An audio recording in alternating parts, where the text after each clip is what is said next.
नमस्कार, मैं हूं जितेंद्र जैन और आप देख रहे हैं खबर समय जगत। आइए नजर डालते हैं आज की कुछ मुख्य खबरों पर। भोपाल मध्य प्रदेश कांग्रेस ने प्रदेश कार्यालय भोपाल में घोषणा पत्र को लेकर प्रेस कॉन्फ्रेंस की, जिसमें पीसीसी चीफ जीतू पटवारी, पूर्व सीएम दिग्विजय सिंह, राज्यसभा सांसद विवेक तन्खा, पूर्व केंद्रीय मंत्री अरुण यादव, नेता प्रतिपक्ष उमर सिंघार और महिला कांग्रेस की अध्यक्ष विभा पटेल मौजूद रहीं। इस दौरान कांग्रेस नेताओं ने न्याय पत्र की खूबियां गिनाई। पीसीसी चीफ जीतू पटवारी ने कहा कि मध्य प्रदेश में कांग्रेस का घोषणा पत्र जारी कर रहे हैं। नए पत्र में कांग्रेस का 5 साल का विजन है। राहुल गांधी की दोनों यात्राओं में जो बातें राहुल गांधी के सामने लोगों ने रखी, उन मुसीबतों को हल गारंटी पत्र में है। सामाजिक और आर्थिक सुरक्षा का विजन कांग्रेस नए न्याय पत्र में रखा गया है। इससे न्याय पत्र में किसानों, महिलाओं, बेरोजगारों, मजदूरों को न्याय दिलाने की गारंटी का विजन है। वहीं राज्यसभा सांसद विवेक तन्खा ने संवैधानिक न्याय के वादे गिनवाए। उन्होंने कहा कि यह बड़े दुख की बात है कि भारत की संवैधानिक प्रक्रिया एक तरफ है, किसी को निलंबित कर दिया जाता है, संसद चल नहीं पाती है, विपक्ष के लिए कोई जगह नहीं है। कम से कम 100 दिन पार्लियामेंट चलाने की गारंटी दी गई है। हफ्ते में कम से कम एक दिन विपक्ष को अपने मुद्दे पर बात करने की स्वतंत्रता दी जाएगी। कांग्रेस के नए पत्र में मीडिया की स्वतंत्रता की गारंटी है। 5 साल का आगे का भविष्य, विजन और रोड मैप कांग्रेस का क्या होगा, ये नेशनल स्तर पर कांग्रेस पार्टी ने अलग अलग आयोजन करके देश के सामने रखा है। साथियों, राहुल गांधी जी लगभग 4000 किलोमीटर पद यात्रा की, करोड़ों लोगों से, हर तरीके, हर क्षेत्र के लोगों से उन्होंने मुलाकात की, बातें की, देश के दर्द को समझा, जिया। और इससे प्रत्यक्ष उदाहरण या पारदर्शी उदाहरण दूसरा नहीं हो सकता है कि देश की समस्याओं को जीने का 4000 किलोमीटर पैदल चलकर महसूस भी करना और उस पर निराकरण के लिए दृष्टि भी बनाना। ऐसे ही फिर दूसरी यात्रा जब उन्होंने की 6700 किलोमीटर की, तब भी देश के करोड़ों लोगों से उन्होंने जो बातें की, उन बातों का सार कांग्रेस पार्टी, हमारी जो मैनिफेस्टो कमेटी, कांग्रेस पार्टी के वरिष्ठ जन, सारे जो अलग अलग प्रदेशों से जो जानकारी हमने भेजी थी, वो उन सबका सार जो आज देश की नीड है, आवश्यकता है, उसके अनुसार कांग्रेस पार्टी ने 5 गारंटियाँ, 5 गारंटी में युवा गारंटी, 5 गारंटियों को 5 न्याय के रूप में देश के सामने प्रस्तुत किया। ये आवश्यकता न्याय है। कोई भी सरकार बनेगी, कोई भी प्रधानमंत्री बनेंगे, मंत्रिमंडल बनेगा, तो देश आज सबसे ज़्यादा पीड़ित और दुखी कौन है, उसके आधार पर देश के सामने एक दृष्टि पत्र दिया है, एक न्याय पत्र दिया है, जिसमें युवा न्याय, जिसमें नारी न्याय, जिसमें किसान न्याय, जिसमें श्रमिक न्याय और सबसे महत्वपूर्ण हिस्सेदारी न्याय। इसकी 5 न्याय की 25 गारंटी है। ये अपने आप में पहली बार जो कांग्रेस का इतिहास रहा है, अधिकार संपन्न समाज बनाना, अधिकार संपन्न देश बनाना। वो अधिकारों की बात आई तो भोजन के अधिकार की बात है, या सूचना के अधिकार की बात है, या शिक्षा के अधिकार की बात है, या भूमि अधिग्रहण अधिनियम है, वन अधिकार अधिनियम है। हमेशा कांग्रेस पार्टी ने एक विजनरी वर्क देश के सामने प्रस्तुत किया और उसको मूर्त रूप दिया, इम्प्लीमेंट किया। ऐसे ही हम अधिकार संपन्न देश बनाना चाहते हैं।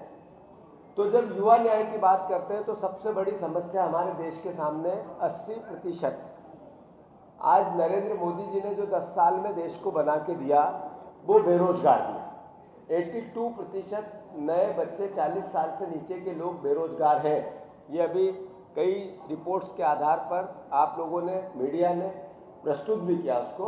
तो सबसे बड़ी देश के सामने समस्या बेरोजगारी, और उससे रिलेटेड ही बहुत सी फंक्शनिंग होती है और हर परिवार में अलग अलग तरह की यातनाएं आती है। तो हमने पहली पक्की नौकरी 1 लाख रुपए तक 8500 रुपया, पहला बच्चा जो ग्रेजुएट होकर घर में आ गया है और उसको इस बात का एहसास है कि इनकम ऑफ सोर्स बने और उसके आधार पर स्किल है और स्किल के आधार पर आगे के अपने भविष्य को चुने। ये कांग्रेस पार्टी ने निर्णय लिया कि यूथ के पहली गारंटी जो पक्की नौकरियों ने 1 लाख रुपया 1 साल, 8500 रुपया पर वर्ष, भर्ती भरोसा, केंद्र की अलग अलग जो व्यवस्थाएं, संस्थाएं, विभाग है, इसमें 30 लाख नौकरियां खाली है। कांग्रेस पार्टी उसका कैलेंडर बनाकर उन नौकरियों को प्रथम दृष्टया भरेगी। 30 लाख पहली पक्की नौकरी, पेपर लीक, ऐसा कोई राज्य नहीं है। मध्य प्रदेश ने तो इसमें रिकॉर्ड बना रखे हैं। शिवराज जी को 18 साल का मुख्यमंत्री होने का रिकॉर्ड है उनके नाम पर, और उनके नाम पर पेपर लीक करना, एग्जाम्स में धांधली करना और अलग अलग एग्जाम्स में मैनिपुलेशन करके बच्चों के भविष्य के साथ खिलवाड़ करना और भ्रष्टाचार करना, ये भी रिकॉर्ड उन्हीं के नाम पे, व्यापम जैसा कलंक। उसी के मद्देनजर हमने पेपर लीक मुक्ति को लेकर एक कार्य योजना बनाई है, नियम बनाए हैं, कानून बनाए हैं, और उसके जो सरकारी व्यवस्था को प्राइवेट हाथों में दे दिया जाता था, उस पर भी हम सख्ती से प्रतिबंध लगाएंगे और अल्टीमेटली इस पाप से देश निजात मिले, प्रदेश को निजात मिले, इस पे काम करेंगे। गीग वर्कर सुरक्षा, मैं सबसे अनुरोध करना चाहता हूं कि एक जोमेटो में काम करने वाला परिवार का साथी पूरी मेहनत करता है, उसको काम नहीं है, धंधा नहीं है, ग्रेजुएट बच्चे, पढ़े लिखे बच्चे, पीएचडी बच्चे इस तरह के काम करते हैं जो अलग अलग डिलीवरी व्यवस्था के पार्ट होते हैं, सिस्टम होते हैं, पर उनकी सामाजिक सुरक्षा नहीं होती, आर्थिक सुरक्षा नहीं होती।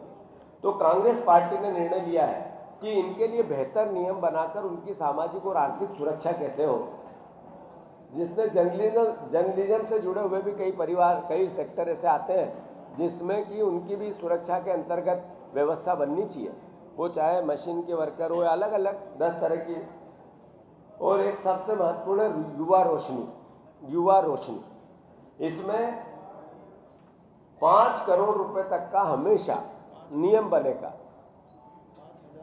5,000 करोड़ रुपए का नियम बनाकर हर जिले में इसका डिस्ट्रीब्यूशन हो और हमेशा फंड बना रहे, जिससे कभी ये कोताही नहीं बरती जाए कि फंड की कमी के कारण 10 केस होंगे कि 20 केस होंगे कि 50 केस होंगे। इसमें स्टार्टअप के लिए ये व्यवस्था बनाई गई है। जो नए बच्चे स्टार्टअप करते हैं किसी भी क्षेत्र में, उनके लिए हमेशा 5,000 करोड़ रुपए का जो फंड है वो कभी भी कम नहीं हो और जिले वाइज इसका डिस्ट्रीब्यूशन व्यवस्थित चलता रहे। ये चलती हुई प्रोसेस, हमेशा चलती हुई प्रोसेस में इसका स्टार्टअप के लिए अलग अलग 2 महीने में कुछ योजना घोषित कर दी, 4 में कुछ कर दी, अगले साल कुछ कर दी, फिर 2-3 साल में कुछ अलग योजनाएं बन गई। ये एक तरह से रोज झांसा देने वाली प्रोसेस थी। तमाम लोग, किसान न्याय, नारी न्याय, युवा न्याय, वरिष्ठ नागरिकों का न्याय, विकलांग न्याय, सीबीडीटी न्याय, श्रमिक न्याय, बहुत सारे लोग अलग अलग बात करेंगे, बट मैं आज स्पेशली आपसे बात करने आया हूं 2-3 पहलुओं पे। एक है संवैधानिक न्याय। मैं पीड़ित हूं इस बात को लेके कि देश का पार्लियामेंट लगभग नहीं चलता है, और चलता है तो जिस प्रकार से कानून बनते हैं वो प्रजातांत्रिक नहीं है। इस छोटी छोटी बातों पे लोग निलंबित हो जाते हैं, पार्लियामेंट वन साइडेड वे में चलता रहता है। इसको मैं प्रजातंत्र नहीं मानता, और मैं ऐसे प्रजातंत्र में रहने को तैयार भी नहीं। अगर हमको प्रजातंत्र को बदलना है तो हमको अपनी प्रणाली और अपनी सोच बदलनी पड़ेगी। और मैंने ये बात वाइस प्रेसिडेंट ऑफ इंडिया को पत्र लिख के भी कही, जो पत्र मैंने अपने डोसियर के साथ आपको देने को कहा है।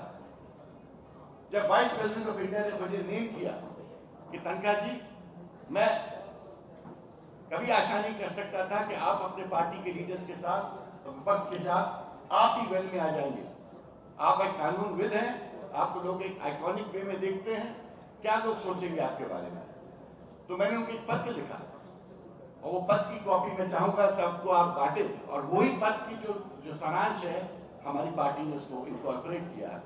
मैंने कहा आपने व्यवस्था बना दी है कि विपक्ष को जगह ही नहीं है, न विपक्ष बोल सकता है, न अपने सब्जेक्ट रख सकता है, न विरोध कर सकता है। जब विरोध नहीं करेगा तो वेल में आता है। और आप देखिए इंग्लैंड में मैंने बताया 100 दिन कम से कम पार्लियामेंट चलता है। 100 दिन मतलब 1/3 साल का। आपका पार्लियामेंट कितने दिन चलता है? मैं ऐसे चलता मतलब जब रियल आदान प्रदान दोनों तरफ से होता है।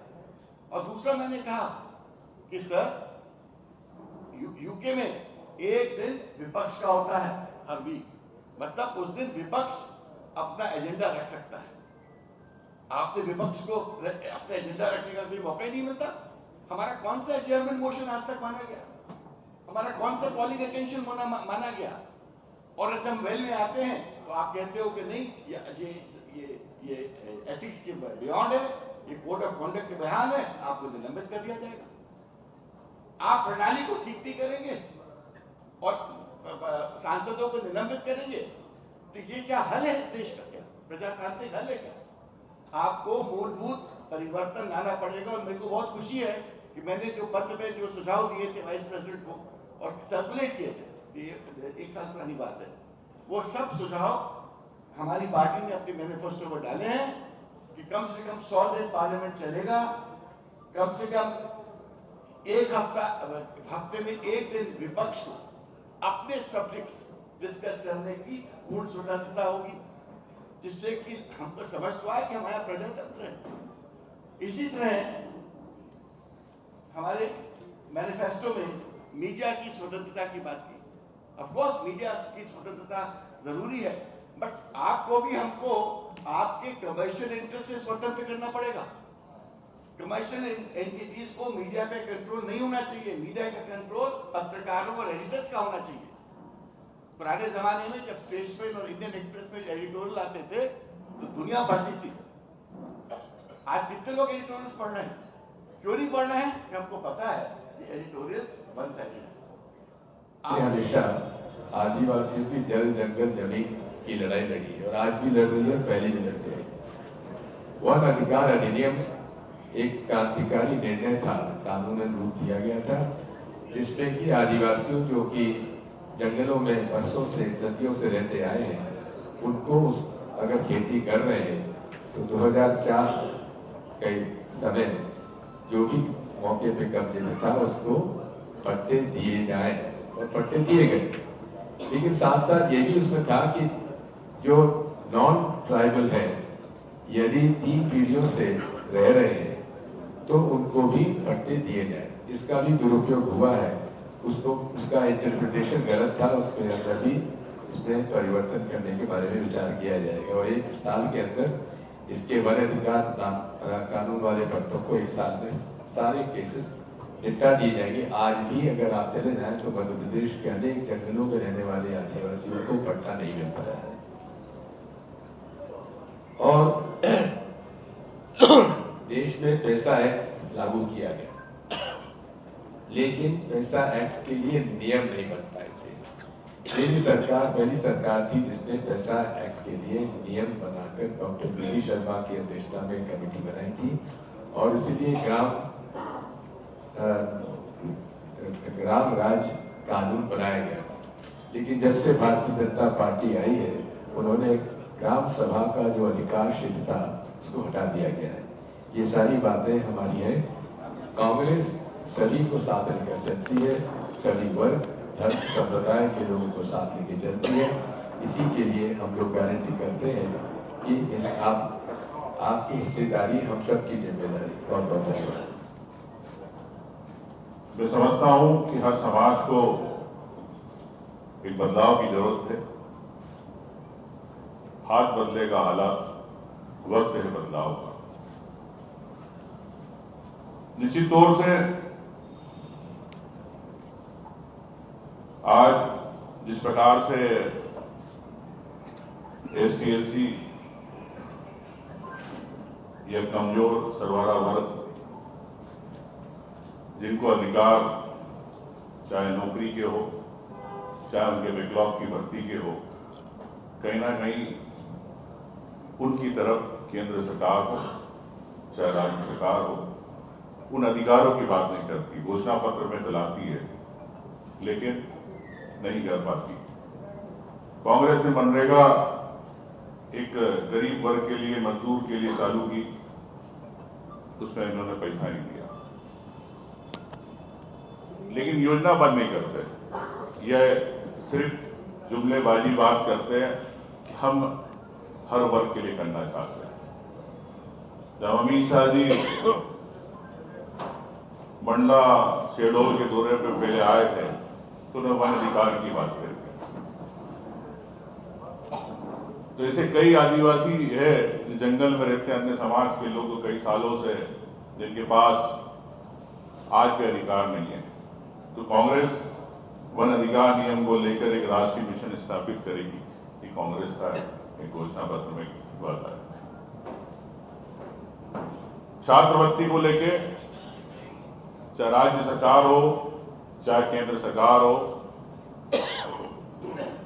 ST/SC के छात्र को जो अधिकार मिलना चाहिए, नाम की छात्रवृत्ति मिलती है, अगर उसको गिनती में की जाए 10वीं 12वीं के बच्चों को तो 25 रुपये 50 रुपये या 100 रुपये के हिसाब से प्रति माह के हिसाब से आएगा। और आज इस महंगाई के समय एक छात्र को माँ बाप बड़े सपनों से शहर में भेजते पढ़ने, लेकिन सरकार कभी उनको रहवासी भत्ता भी सही समय पर उपलब्ध नहीं कराती। हौसलों की कमी है। तो निश्चित तौर से छात्रवृत्ति के कांग्रेस सरकार आने पे इनकी सबकी दुगनी की जाएगी, ताकि हर छात्र को, गरीब छात्र को, विशेषकर ST/SC के छात्र को इसका अधिकार मिल सके। खबर समय जगत के लिए संवाददाता आदित्य सराठे की report. For latest news, subscribe to our channel and press the bell icon.